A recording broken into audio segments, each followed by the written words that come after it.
లేవా బాత్రూమ్స్ కూడా లేవా? ఘోరం ఉందా పరిస్థితి అక్కడ?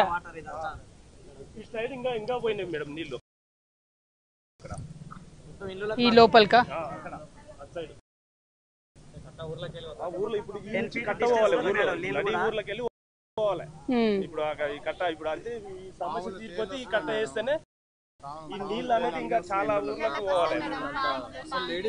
ఈ కట్ట ఎక్స్టెండ్ కావాలి, ఎక్స్టెండ్ కావడానికి కొంత డబ్బులు కావాలి. మనకు ముందు R&R ప్యాకేజ్ ఇవ్వాలి. మెల్లగా మెల్లగా మీరు ఎక్కకూరి పైకి.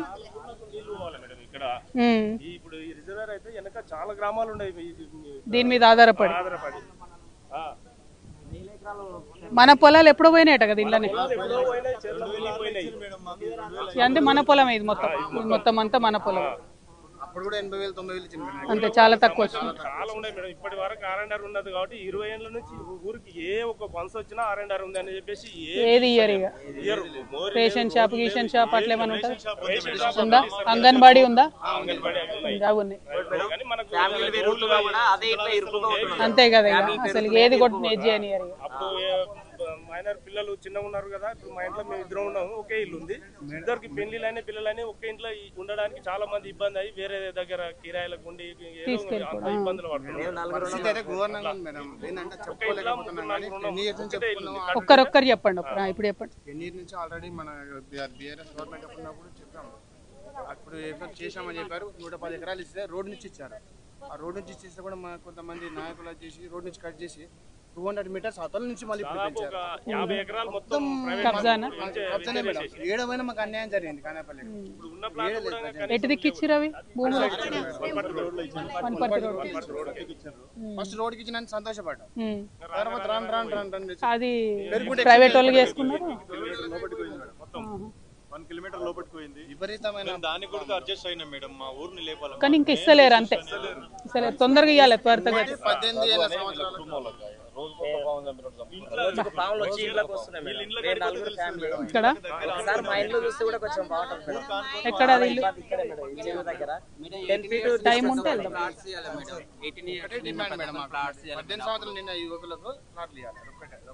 ఒక్కొక్కరు చెప్పండి. ఏంటి విజయ్?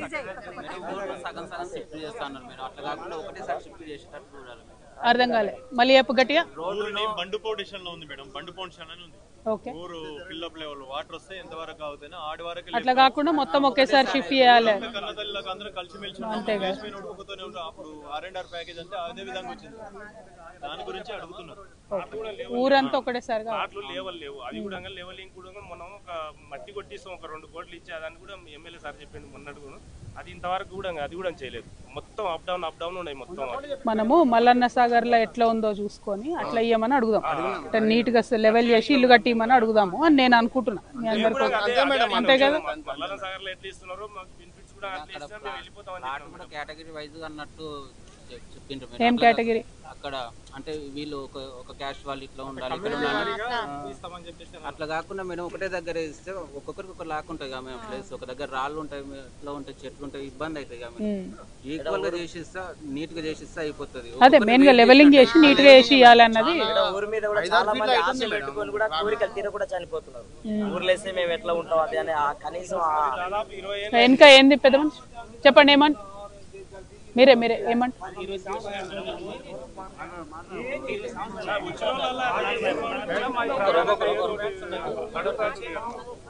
మళ్ళీ గట్టి చెప్పండి. నిర్వాసితులము దాదాపు 5-6 సంవత్సరాల నుంచి 5 డిమాండ్స్ మేము పోరాడుతూనే ఉన్నాం. ఏంటవి?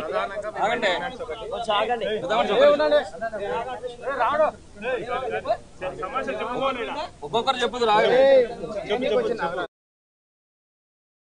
మేడం. ఒకటి 18 సంవత్సరాలు నిండిన యువకులకు ప్లాట్ అలాట్మెంట్ చేయాలి, R&R బెనిఫిట్స్ కల్పించాలని ఒక డిమాండ్ చేస్తాం. తర్వాత మేము గతంలో టీఆర్ఎస్ గవర్నమెంట్ లో ఉన్నప్పుడు ఆ పునరావాస కేంద్రంలో నిర్వాసితులకు అందరికీ కూడా డబుల్ బెడ్రూమ్ ఇవ్వాలని ఒక డిమాండ్ చేస్తాం. అది ఇప్పుడు అదే మళ్ళీ కంటిన్యూ చేస్తున్నాం కాబట్టి దాన్ని మేము ఇందిరమ్మ ఇంట్లో ఇవ్వమని చెప్పేసరికి దాని ఒక డిమాండ్ గా మేము కోరుతున్నాం. దాంట్లో మూడోది ఏంటంటే మాకు కొంతమందికి అప్పుడు అధికారులు చేసినటువంటి సర్వేలో కొన్ని పేర్లు మిస్ అయిపోయినాయి. 30 మంది అంటే ఎగ్జాంపుల్ మా మదర్ ఉంది మేడం, మా అమ్మ స్టిల్ మా అమ్మదే పేరు మిస్ అయింది. ఓకే, అట్లాంటి ఒక 30 మంది ఎగిరిపోయినాయి. ఊర్లో సోషియో ఎకనామిక్ బుక్ అని ఒకటి ఉంటుంది మేడం, SCS బుక్ ఉంటది. ఆ బుక్ లో ఈ నేమ్ మిస్ అయిపోయింది. అట్లా 30 మంది మిస్ అయిపోయినాయి. ఆ 30 మందిని రీసర్వే చేసి వాళ్ళకు కూడా R&R బెనిఫిట్స్ కల్పించాలని ఒక డిమాండ్ చేశారు.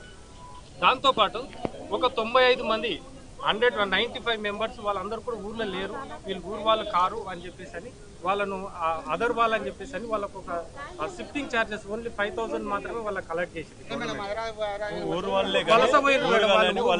వేరే దిక్కు అంటే ఇది 2005 అప్పటికా? ఇప్పుడు ఇప్పటికి 11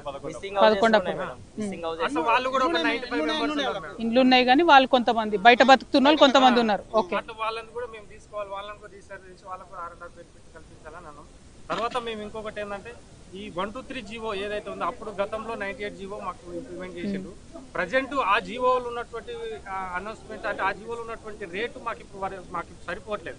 అంటే అప్పుడు ఉన్నటువంటి స్టీల్ రేట్ ఇప్పుడు ఉన్న స్టీల్ రేట్ వేరే, అప్పుడున్న సిమెంట్ రేట్ అంటే సుమారు 20 ఏళ్ల కిందట 20 ఏళ్ల కిందట ఉన్నటువంటి రేట్ ఇప్పుడు మాకు కట్టిస్తా అంటే మాకు సరిపోదు కదా. మేమేం చేసినామంటే షిఫ్టింగ్ చార్జెస్ మాకు ఒక 3 lakhs అంటే చాలా మూడు వేరియేషన్స్ లో ఇచ్చారు. ఒకరికి 5000 ఇచ్చారు, ఒకటి 1.8 ఇచ్చిండ్రు, ఒకరికి 2.9 ఇచ్చారు. ఈ 2.9 తోనే మేము కనీసం అక్కడ బేస్ కూడా కట్టుకోలేని పరిస్థితి. మేమేం అడుగుతున్నామంటే మాకు ప్లాట్ అలాట్మెంట్ చేస్తున్నారు ఊరికే, ఆ ప్లాట్ లో మేము కట్టుకోవడానికి మాకు 12.5 కొత్త జీవో 123 జీవో ప్రకారంగా R&R 123 జీవో ప్రకారంగా మాకు 12.5 ఇవ్వండి అని చెప్పేసి అంటే గవర్నమెంట్ ప్రతిపాదన. టోటల్ వాళ్ళు ఐడెంటిఫై చేసి ఇస్తామన్న ఫ్లాట్స్ ఎన్ని ఉన్నాయి, ఎంతమంది ఉన్నాయి? 1129 కుటుంబాలకు చెప్పిండ్రు. మనం ఏమంటున్నాం 95 మంది బయట బతుకుతున్నారు వాళ్ళకు కూడా ఇవ్వాలంటున్నాము, 30 మంది మిస్ అయినారు వాళ్ళకు కూడా ఇవ్వాలంటున్నాం. 18 ఏళ్ళు నిండిన వాళ్ళకి ఇవ్వాలన్నది ఒక 4. చెప్పిన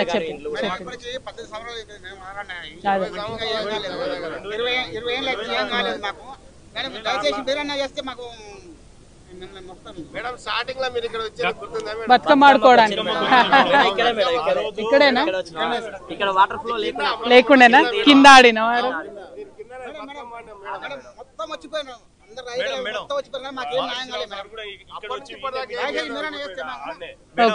ఇంకోటి మీరు వచ్చినప్పుడు వేసిన రోడ్డు మా ఊరికి ఎంత సంతోషం అంటే అంత సంతోషం. మాకు రోడ్డు లేకుండా ఏం లేకుండా ఇదంతా మంచి చేసి ఇప్పుడు అంతా చెట్లు మొలిచినాయి మేడం. ఇప్పుడు అంత ఘోరం అయిపోయింది మళ్ళీ చెట్లు మొలిచినాయి. మీరు అంతేనా? పోయేటప్పుడు అటు వచ్చి వచ్చినప్పుడు ఇట్ట పోయిన ఒకసారి కిందికి వెళ్ళి పోతే తెలుస్తుంది మా ఊరు పరిస్థితి ఎట్లా ఉందంటే. 2 రోడ్లు ఉన్నాయి, మురికివాడ గట్టిగా అడుగుదాం, అర్థమైంది. కలెక్టర్ తో పోతే వాళ్ళు మీకు చేసేది లేదు, మీకు జీవో చేయడానికి లేదు అన్నట్టు ఉంది.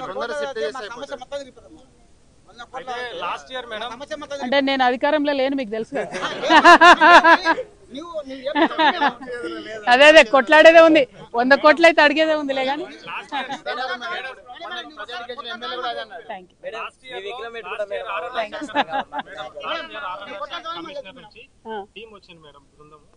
వాళ్ళు ఏమన్నారు? వాళ్ళు వచ్చి మొత్తం ఈ ప్లాట్ లెవెలింగ్ కొరకు ఎంత ఎస్టిమేషన్ కావాలి, తర్వాత 18 ఏళ్ళ